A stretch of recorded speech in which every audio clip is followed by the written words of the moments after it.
My husband is the type of husband who would take our daughter to visit his parents on the weekends, all so I can have some alone time. But there was a hidden motive behind his kindness. I became consumed with anger towards him when I learned the truth. Unforgivable. Surprisingly, the most unexpected couple empathized with my anger and took action to reprimand my husband. My name is Emily. I live with my husband Jack and our daughter Lisa. My husband didn't have a close relationship with his parents and was reluctant to visit them even after we got married. He would always say, "You shouldn't have to deal with the awkwardness of going to my parents' house. We should enjoy our day off, just the two of us." It was nice of him to say that, but when our daughter was born, I knew things couldn't remain the same. His parents came to the hospital right after she was born, but we hadn't taken Lisa to see them since then. I started to feel guilty about not letting them see their granddaughter for half a year. "Hey, Jack, don't you think your parents would like to see their grandchild? We should take Lisa to see them soon. It's only fair." "Don't worry about it. I don't want to spend my day off listening to my dad's nagging." Jack's father was quite strict, and it seems that they didn't get along well since he was young. I felt hesitant to go visit his parents alone, especially considering our already distant relationship. Reluctantly, I enclosed a few photos of Lisa and apologized for our absence in a letter. Every time his parents would respond with a kind, "Thank you for the photos. Don't worry about not being able to come visit." However, as Lisa grew older and it became difficult for Jack and I to go out as a couple, he suddenly started saying, "I'm going to my parents' house for a visit." "I know you're always busy taking care of Lisa on a daily basis. Why don't you take some time to relax by yourself? I'll take Lisa with me." "Oh, I feel bad about that. I never get to see your parents either. I'll come along." "No, it's fine. I often come home late from work, right? It looks like it'll continue for a while, so I want you to rest when you can."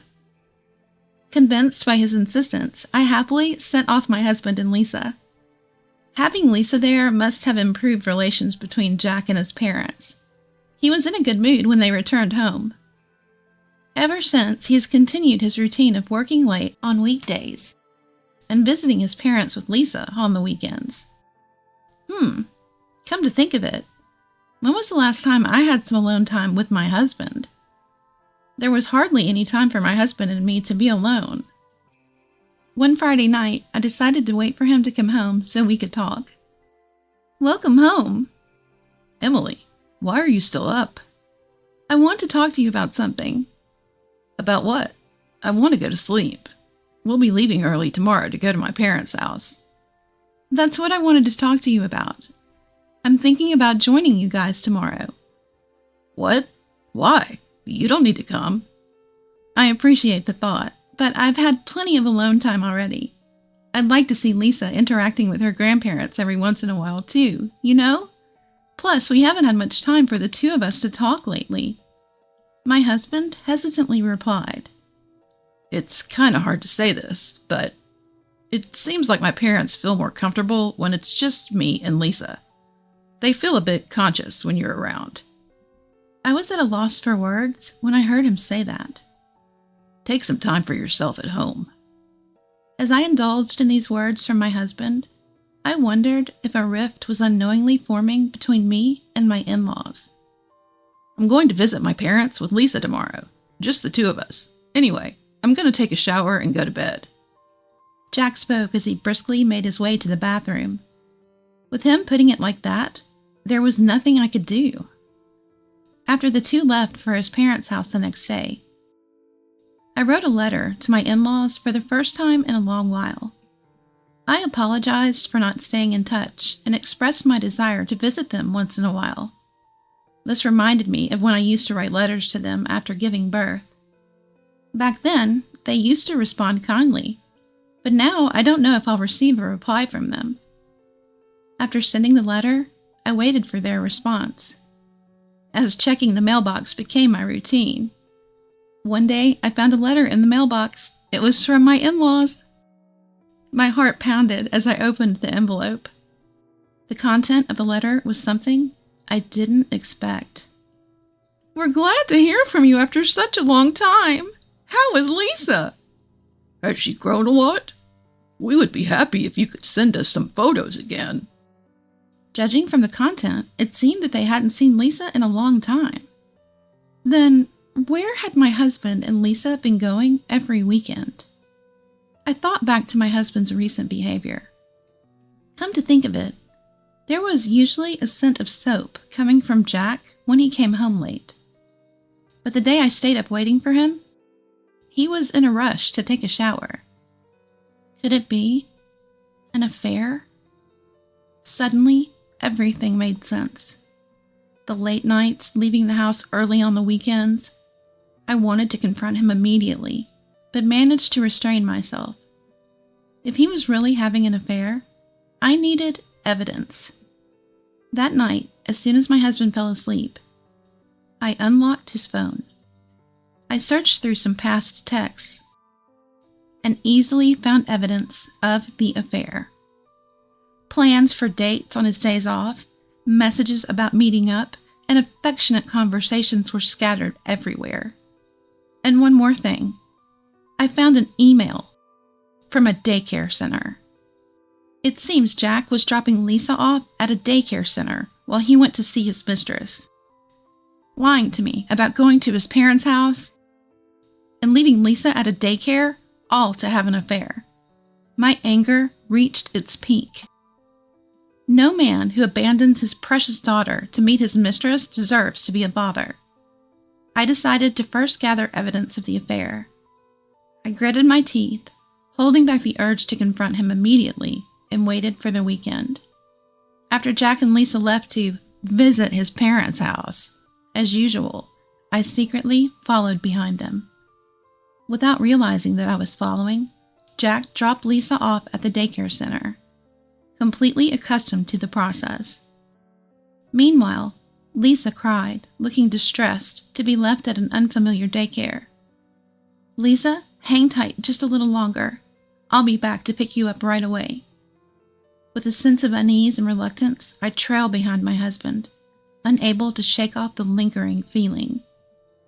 My husband, all giddy and excited, arrived at the train station and ran up to a woman with a big smile on his face. The woman also spotted him and ran over. She must be Jack's mistress. They didn't seem to care that they were in public as they got all lovey-dovey, walking arm in arm. There was no longer any doubt about Jack's infidelity. Just as I captured an intimate moment between them in a photo, my phone rang. "Hello?" "Oh, mother-in-law." The call was from Jack's mother. "Long time no talk. What? Father-in-law?" My mother-in-law, on the verge of tears, told me that my father-in-law had been rushed to the hospital after collapsing. I hurried back to the daycare to pick up Lisa, and then headed straight to the hospital. My father-in-law was in the bed, still unconscious. Beside him, my mother-in-law had an anxious expression on her face. "Emily, thank you for coming." "Oh no, I should apologize for not being in touch." "That's not important right now." My mother-in-law noticed Lisa, and her eyes lit up. "You've grown so much. Look, honey, Lisa's here to see you. Please wake up."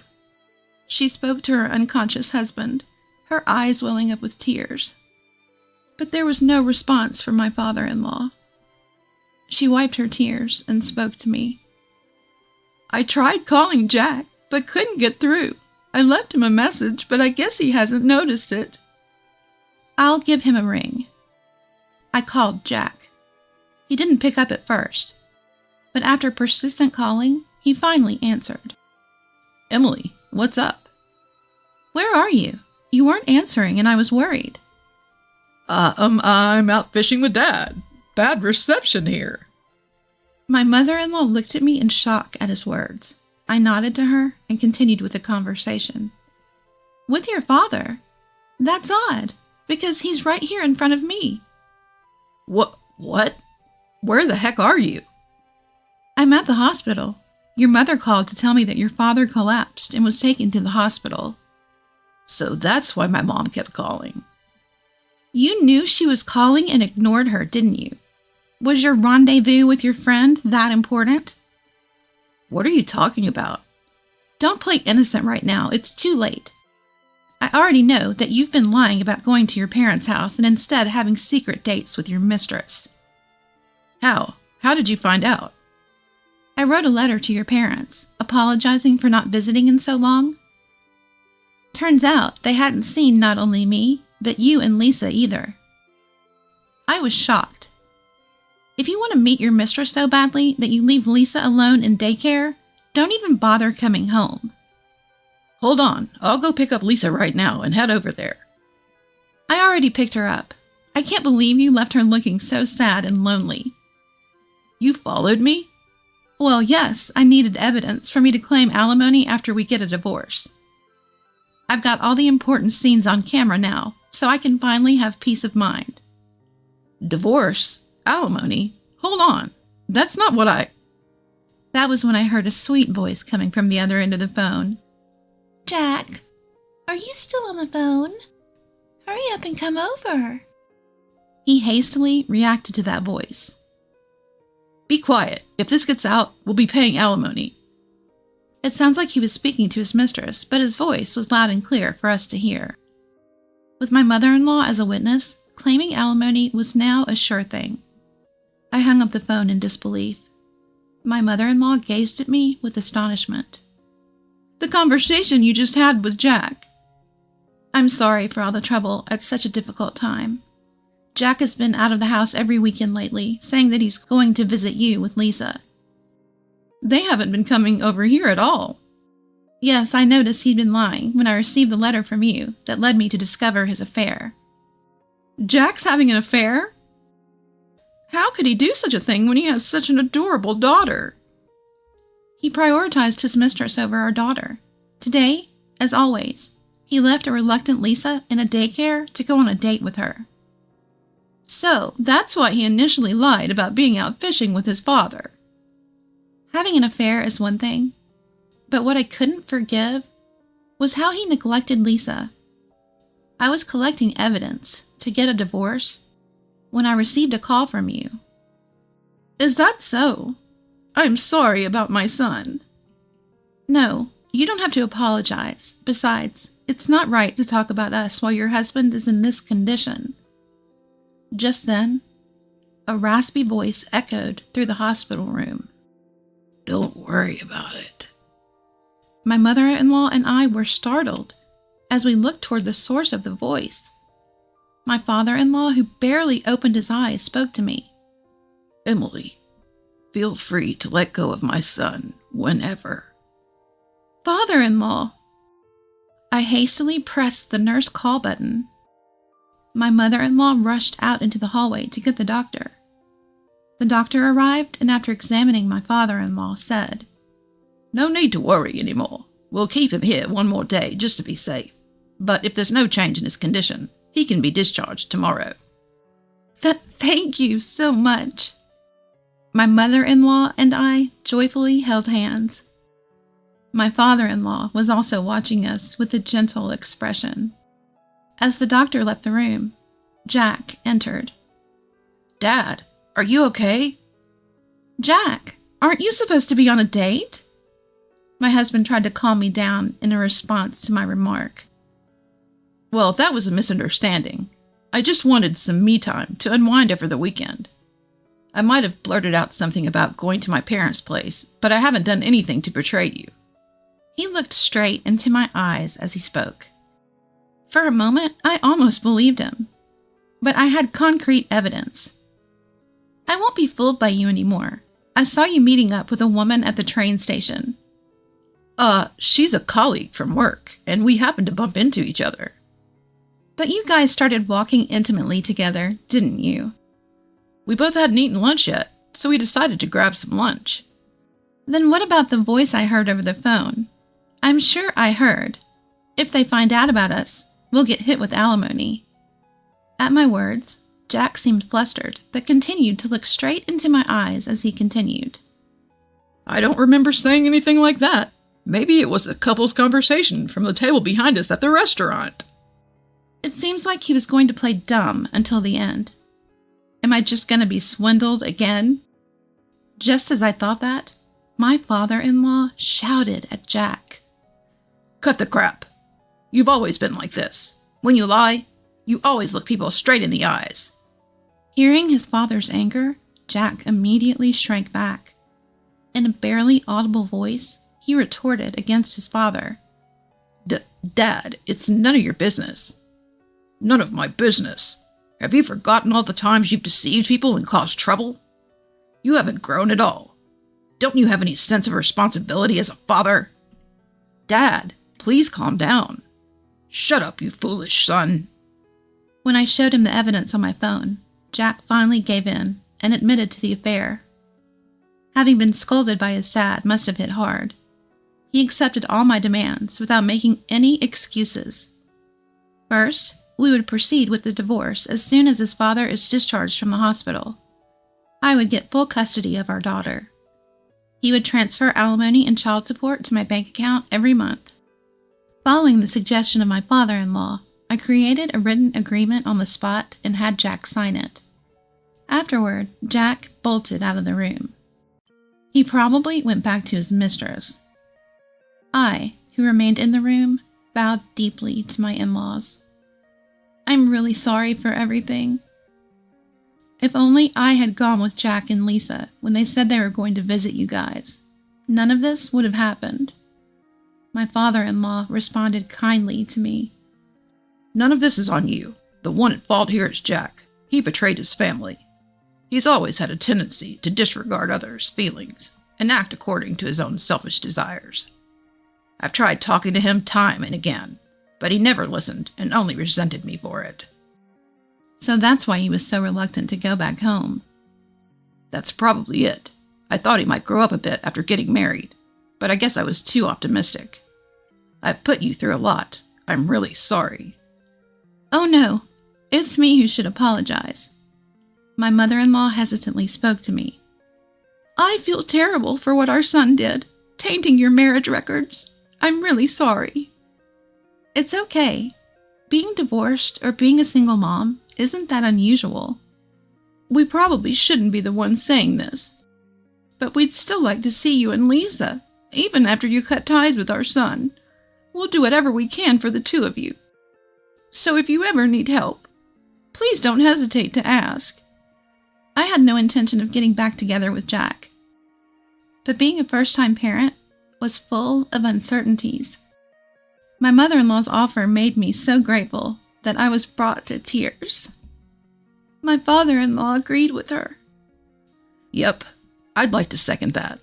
Let us support you and Lisa in place of our foolish son. Of course, I'll make sure he pays the alimony and child support. Thank you both so much. I gave them a deep bow. After my father-in-law was discharged from the hospital, I started visiting their home with Lisa every once in a while. I didn't mind going to visit them at all, and Lisa loved spending time with her grandparents. I would have loved to visit even more, but I was worried about running into Jack. Perhaps noticing my concern, my father-in-law updated me on Jack's situation. As expected, Jack headed straight to his mistress's place after leaving the hospital. But she became unreachable a day after he brought up alimony. Apparently, they met on a dating app, and he didn't know her address or even her real name. Perhaps she was only after his money from the beginning, as she was much younger than Jack, and dressed in flashy attire. She must have realized that she couldn't get any more money and decided to abandon him. I couldn't find her either, so getting alimony from her was impossible. But thanks to my father-in-law, who advised me to set up the alimony a bit higher than average, what I received from Jack was sufficient for living. Jack, realizing he couldn't pay the alimony and child support with what was left of his assets, seemingly went to his parents to ask for money. My father-in-law didn't let him set foot inside the house. I'm cutting ties with a foolish son like you. Don't ever come back. And don't you dare bother Emily. And with that, he was kicked out. Jack was barely making ends meet and was somehow scraping together alimony and child support. Hearing all this made me feel relieved. Since my in-laws cut ties with him, I didn't have to worry about running into him while visiting them. I must say, marrying Jack was a mistake, but getting to know such kind and wonderful in-laws was a silver lining.